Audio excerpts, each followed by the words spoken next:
বিসমিল্লাহির রহমানির রহিম। আসসালামু আলাইকুম ভিউয়ার্স। মা আমার মা কিচেনে আপনাদের সবাইকে স্বাগতম। চলে এলাম নতুন একটি দুর্দান্ত স্বাদের নাস্তার রেসিপি নিয়ে। আজকে আপনাদের সাথে শেয়ার করব কিভাবে 1 কাপ ময়দা দিয়ে খুবই সহজে স্বল্প উপকরণে একটি মিষ্টি মিষ্টি নাস্তা আপনারা তৈরি করতে পারবেন। তো আশা করি আপনারা আমার রেসিপি জুড়েই থাকবেন প্রথম থেকে শেষ পর্যন্ত। দেখতেই থাকুন, সাথেই থাকুন, ইনশাল্লাহ ভালো লেগে যাবে। এই দুর্দান্ত স্বাদের নাস্তাটি তৈরি করার জন্য প্রথমে আমি এখানে মিক্সিং বলে 1 কাপ পরিমাণে ময়দা নিয়েছি। চাইলে এটা আপনারা আটা দিয়েও তৈরি করতে পারবেন। দিয়ে দিচ্ছি 1 চামচ পরিমাণে কালো জিরা। এখন আমি দিয়ে দিচ্ছি 1/2 চামচ পরিমাণে বেকিং পাউডার। এরপর আমি অ্যাড করে দিচ্ছি স্বাদ মতো লবণ। এখানে আমার 1/2 চামচ পরিমাণে লবণ ছিল। এখন আমি অ্যাড করে দেব 1 চামচ পরিমাণে রান্নার রেগুলার সয়াবিন তেল। হাত দিয়ে খুব সুন্দর করে মেখে একটু ময়ান দিয়ে নেব। যখন ময়ান দেওয়ার সময় একটা ঢেলার ন্যায় হবে তখন বুঝতে পারবেন যে আপনার ময়ানটা খুব সুন্দর পারফেক্টভাবে হয়েছে।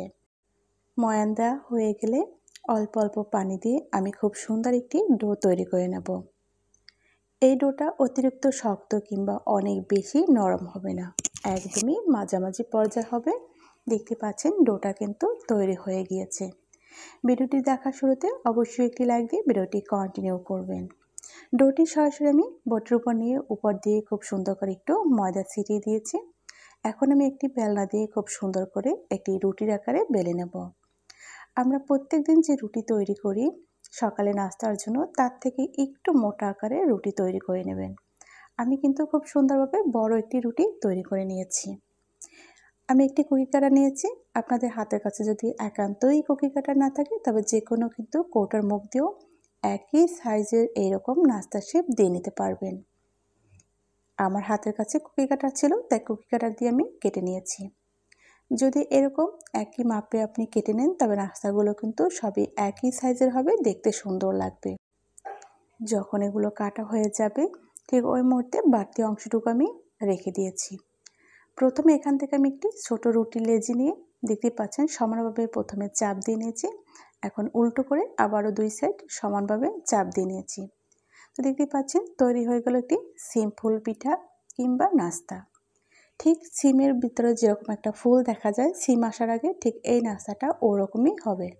দেখতে পাচ্ছেন কত সহজে আমি তৈরি করে নিচ্ছি। আপনাদের সুবিধার্থে আমি 2 থেকে 3টি নাস্তা তৈরি করে দেখিয়ে দিলাম। এটা তৈরি করা কিন্তু খুবই সহজ, খেতে কিন্তু খুবই মুসমুসে এবং খুবই মজাদার। এটা একবার তৈরি করে আপনারা 15 থেকে 20 দিন পর্যন্ত সংরক্ষণ করে খেতে পারবেন। আর কালো জিরা নাস্তা কিন্তু খেতে অনেক বেশি ভালো লাগে। দেখতে পাচ্ছেন সবগুলো কিন্তু তৈরি করা হয়ে গিয়েছে। আমি একটি প্লেটে আপনাদের সাজিয়ে দেখিয়ে দিলাম যে কতটা সুন্দর দেখাচ্ছে। এই দুর্দান্ত নাস্তাটি ভাজার জন্য চুলায় আমি একটি প্যান বসিয়ে পর্যাপ্ত পরিমাণে তেল দিয়ে গরম করে নিয়েছি। এই নাস্তাটা হালকা উষ্ণ গরম তেলে দেওয়ার চেষ্টা করবেন। আমি কিন্তু চামচ দিয়ে সব নাস্তাগুলো দিয়ে দিয়েছি। নাস্তার উপর দিয়ে আমি খুব সুন্দর করে তেল ছড়িয়ে দিচ্ছি। দেখতে পাচ্ছেন আমি কিন্তু নাস্তাগুলোকে উল্টে পাল্টে ভেজে নিচ্ছি। 4 থেকে 5 মিনিটের মতো এগুলো ভেজে নিলেই কিন্তু খুব সুন্দর ক্রিস্পি হবে। এই নাস্তাগুলো কিন্তু অনেক দিন পর্যন্ত মুসমুসে থাকবে যদি আপনারা যে কোনো এয়ারটাইট বক্সের ভিতরে রেখে আটকে রাখেন। দেখতে পাচ্ছেন নাস্তাগুলো কিন্তু খুব সুন্দর কালার চলে এসেছে। আমি কিন্তু নেড়েচেড়ে চুলার আঁচটা মিডিয়ামে রেখে নাস্তাগুলো ভেজে নিয়েছি। নাস্তাগুলো যখন এরকম খুব সুন্দর একটি কালার চলে আসবে তখন কিন্তু আমি তেল ঝরিয়ে তুলে নিচ্ছি। আমি এর চাইতে আর বেশি কালার করব না। আপনার খেয়াল রাখবেন নাস্তাগুলো ভাজার সময় যেন পুড়ে না যায়, সেক্ষেত্রে কিন্তু খাবারের টেস্টটা থাকবে না। আর এরকম যদি আপনি তৈরি করতে পারেন অনেক বেশি মুসমুসে এবং ক্রিস্পি হবে। এইগুলোকে এখন আমি চিনির শিরা দেবো, এজন্য চুলায় একটি কড়াই বসিয়ে দিয়েছি। দেখতে পাচ্ছেন 1 কাপ পরিমাণে চিনি দিয়েছি। এখানে আমি 1/2 কাপ পরিমাণে পানি অ্যাড করে দিয়েছি। ফ্লেভারের জন্য এখানে একটা এলাচ থেতো করে দিয়েছি, এতে খুব সুন্দর একটি ফ্লেভার চলে আসবে। এরপর আমি নেড়েচেড়ে ভালো করে জাল করে নিচ্ছি। এখন আমি এলাচটা তুলে নিলাম। দেখতে পাচ্ছেন চিনির যে শিরাটা কিন্তু ঘন হয়ে এসেছে। এই মুহূর্তে আমি নাস্তাগুলো চিনির শিরার মধ্যে দিয়ে ভালো করে নেড়েচেড়ে মিক্সড করে নিচ্ছি। চুলাটা আমি বন্ধ করে দিয়েছি। এখন দেখতেই পাচ্ছেন সম্পূর্ণ চিনির শিরাগুলো কিন্তু নাস্তার গায়ে ভালো করে আঠালোভাবে লেগে গেছে। এগুলো তুলে ফাইনালি আপনাদেরকে সার্ভ করে দেখিয়ে দিচ্ছি কতটা লোভনীয় হয়েছে। তো ফাইনালি আপনারা দেখতেই পাচ্ছেন কতটা সুন্দর এবং কতটা ক্রিস্পি হয়েছে নাস্তাটা, দেখেই কিন্তু বোঝা যাচ্ছে। তো আজকের রেসিপিটি কেমন লাগলো অবশ্যই কমেন্টের মাধ্যমে আপনাদের সুন্দর মতামত জানিয়ে যাবেন। আপনারা চাইলে আমার চ্যানেলটি পুরো ভিজিট করে আসতে পারেন, দারুণ দারুণ রেসিপি দেওয়া রয়েছে, আশা করি আপনাদের ভালো লাগবে। আপনারা অবশ্যই চ্যানেলটি সাবস্ক্রাইব করে চ্যানেলের সাথেই যুক্ত হয়ে থাকবেন। যারা চ্যানেলটি সাবস্ক্রাইব করেছেন আপনাদেরকে অসংখ্য অসংখ্য ধন্যবাদ। সবার মাঝে ভিডিওটি বেশি বেশি করে শেয়ার করে দিয়ে সবাইকে দেখার সুযোগ করে দিন।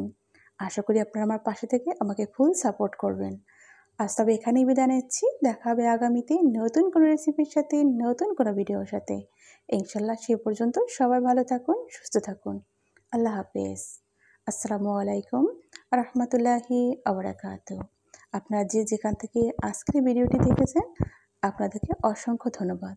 সবাই ভালো থাকুন, দোয়া রইল আপনাদের সবার জন্য।